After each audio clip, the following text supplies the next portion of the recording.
சிங்கப்பூரில் உள்ள சுமார் 300 வணிகங்கள் மற்றும் கடைகளில் கடந்த ஆண்டு சரிபார்க்கப்படாத அல்லது காலாவதியான எடை கருவிகள் இருப்பது கண்டறியப்பட்டது.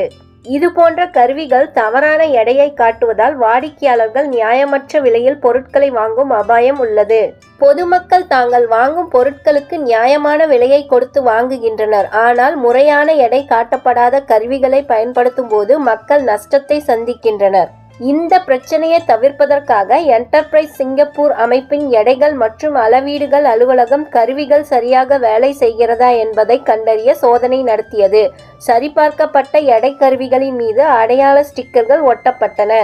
இவை 1 வருடத்திற்கு செல்லுபடியாகும். 1 வருடத்திற்கு பின்பு கருவியை மீண்டும் பரிசோதனை செய்ய வேண்டும். ஒட்டப்பட்ட ஸ்டிக்கரில் QR குறியீடும் இருக்கும். சரிபார்க்கப்படாத அல்லது காலாவதியான எடை கருவிகளை பயன்படுத்துபவர்களுக்கு 5000 வெள்ளி வரை அபராதம் அல்லது 3 மாதங்கள் வரை சிறை அல்லது இரண்டும் விதிக்கப்படலாம்.